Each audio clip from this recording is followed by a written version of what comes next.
Okay, I'm going to go ahead and get my ingredients together here for my dill bread. And what I'll use here are some bread machine yeast, some baking soda, some flour. I have some sugar, 1 egg, salt, dill seed, yogurt, dill weed, fresh, and I chopped up some shallot, very, very small there. And then I'm going to go ahead and get out some wheat berries. I'm also going to use wheat berries in addition to my flour. I buy my wheat berries in bulk, about 50-pound bags, and then I just break them down and vacuum seal them in Mylar bags, and I store them away until I need some. So I need some right now. I've already ran out of my wheat berries, so I'm going to go ahead and open those up and refill my canister. And I just think that buying things in bulk is much more affordable if you're going to try to buy things that are organic, for instance. I buy many things this way. I buy beans, black beans, pinto beans, buckwheat, quinoa, sugar, salt, those kind of things I can buy in the bulk section at most of your Whole Foods markets. They'll order you specialty bags where you can buy things in bulk, and then you can just break them down and put them away, and that way you'll always have it. Okay, so I'm going to go ahead, break this bag down and put it here in my canister. This little canister, I actually got this from Bed Bath & Beyond. I love it for flour. Now this is a hard winter wheat, hard red winter wheat. And I use this for making bread. I buy soft winter wheat for other things that I don't use yeast with, like biscuits and pancakes and that kind of thing. So the hard winter wheat is what I'm going to use today. This is, like I said, a red winter wheat. There's other kinds of winter wheat. You can get hard spring winter wheat. There's a lot of different kind of wheats you can get, but this is what I've been using for my bread. Okay. Now obviously if you have just some whole wheat flour, you can just use that too. I'm going to grind about half of a cup. Since I have my Vitamix blender, I no longer break down my wheats by hand. I just go ahead and I use these all at once. Since I'm going to use it right away, in case you haven't seen my wheat berry grinding video, I would use a stone mill to grind up a lot of my wheat berries because it doesn't really heat up the berry very much, and you can store it that way. You can grind it and then have leftover. You can store it. It won't go rancid because you hadn't heated it up. Now these metal blades are going to heat this flour up. It's going to be pretty hot when I'm done with it, but I'm going to go ahead and cook with it, so it's not really a concern to me. Okay, so there's a different way of milling your wheat. You can use, it can get heated up, or with stones it doesn't typically get very hot. There's not as much friction. So I'm going to go ahead and grind this up.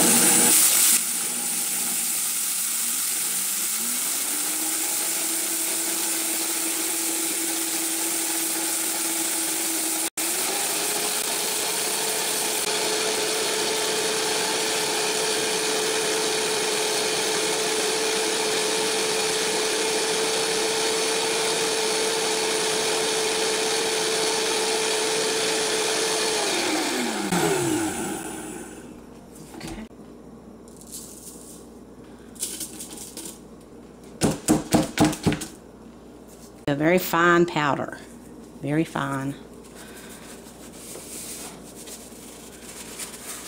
Okay. It's exactly a half a cup. So I'm going to go ahead and get the rest of the flour out of here.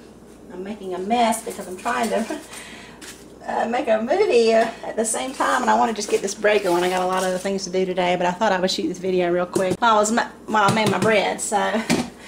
Alright, so that's what's left in that canister. Now I need to refill this canister. So I keep 2 canisters of flour at all times. I'll have my wheat berries, and then I have my regular, all ready to go white flour. This is what I like to buy here. 2.5 cups of flour. That includes my wheat berries that I just ground. I just want to add some wheat berries to it to make it a little just to give it some texture, because I'm going to have a pretty good bit of wet ingredients in this bread, so we'll just see how it works out here. It's 2.5, I love this little sifter here. I think I got this at a retail business called Kitchen and Company or something like that. They sell a lot of really neat things for the kitchen. So this is small enough to where I can just keep it in my canister, and I don't have to worry about washing it or anything like that, because you know when you wash your sifter, all that flour sticks inside it, and when it gets wet, and it's just not nice to work with. So this is perfect. I always sift my flour.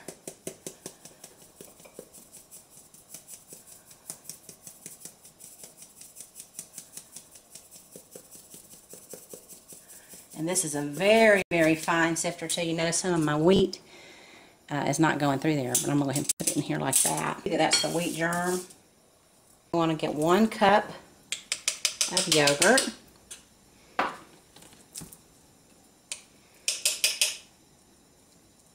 Okay. And then also, if you watch my gardening videos, you know I reuse these yogurt containers to start my seeds in. They are wonderful because they have this nice little clear lid on the top, and I can just look in here and see when they germinate my seeds. So nice little multi-purpose purchase there. Okay, so let's see what else I have here. I'm going to go ahead and beat up my egg. I'll just break it up a little bit. It's going to get nice and mixed in when I put it in the bread machine. So I just want to break it up a little bit. I want to go ahead and add all my ingredients together except for the egg and the yogurt and the yeast. Okay, so I'm going to need 1/4 teaspoon of baking soda. I store my baking soda in mason jars like this because I can keep it fresher. I can vacuum seal the top with my vacuum sealer. There's a little attachment that I can buy on top, and that helps keep it fresh. So that's the way I like to store my baking soda. And then we'll need 1 teaspoon of salt. I use sea salt. 2 tablespoons of dill seed. There's a nice little farmer's market that I go to whenever I visit Atlanta, Georgia, in the southeast United States. And boy, oh boy, do they have a wonderful selection of spices. I stock up my cabinet with every spice you can imagine. Okay, and I'll need sugar. You know, you always need sugar if you're using yeast, because that's what makes your bread rise. The yeast like to eat the sugar, and the gas that comes off of that is what makes your bread rise. To my bread pan, I'm going to add 1/4 cup of lukewarm water. This should be not cold and not hot. 1/4 cup. And I forgot to mention earlier, you also need melted butter. This has started to clarify on me a little bit here, but it's okay. Alright, and so there we go. 1 tablespoon of butter. You know your butter is clarifying when your milk solids start to separate from the butter itself. I mean, so you have, so this started to clarify a little bit because I melted it at a very low temperature, very slowly, and that's how you clarify your butter. So I'm going to go ahead and add my egg.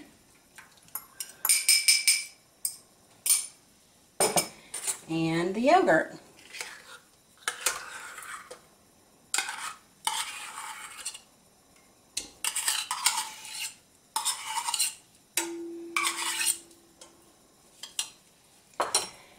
And now I want to go ahead and combine my fresh ingredients with my dry ingredients here.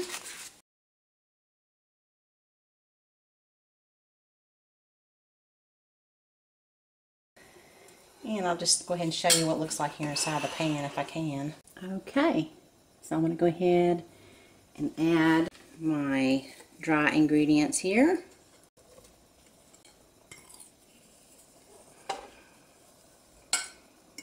And I'm going to add 2 teaspoons of bread machine yeast right on top here. Okay, now into the bread machine it goes. And let's cross our fingers and hope that this works out like I hope it will. Let's see, I'm going to put this on about a 1 pound loaf. It's probably closer to 1.5 pounds, but I'm going to just do 1 pound. I can always check on it and see, and start it up.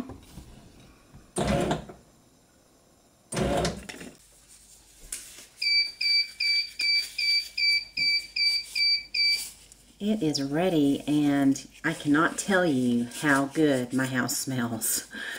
If you can just take the smell of shallots and then fresh made bread, both which smell wonderful on their own, and combine them together, that's what I have right here, and it smells so good.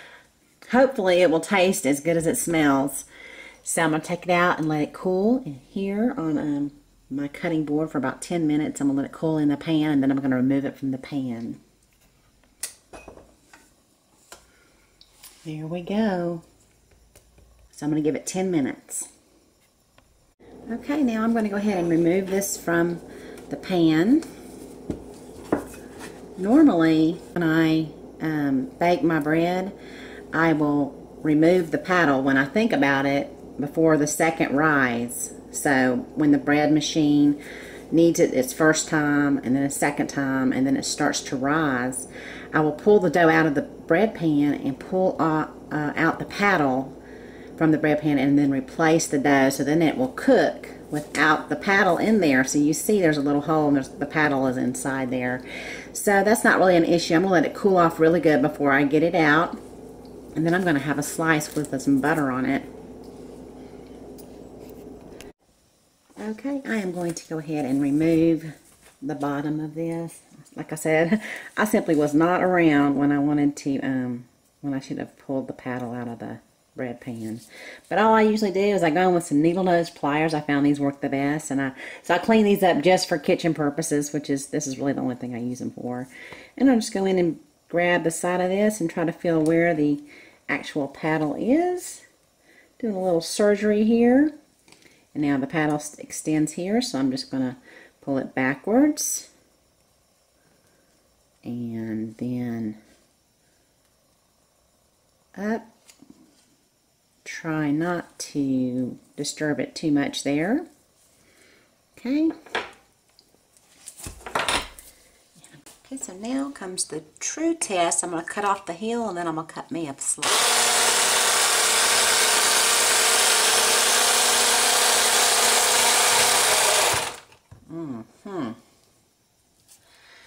So far, so good.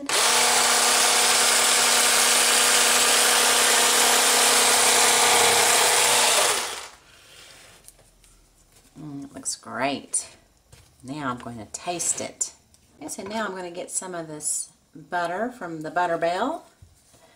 And this is actually a big treat for me because I'm not eating a lot of bread right now.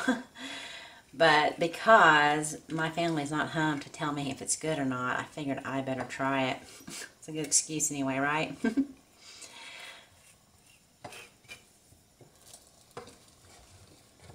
I didn't want to cut it when it was really warm because I was afraid that it would dry it out. I usually like to let it cool down a pretty good bit, but the butter's not really melting much, but still, I think it'll still really be good. Okay.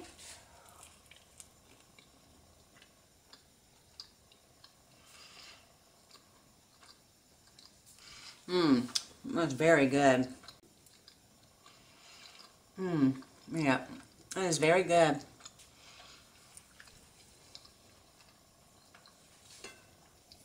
Definitely the dill seed gives it that dill flavor. When you just use dill weed, it just really doesn't come through. The flavor doesn't, in my opinion. That's really good.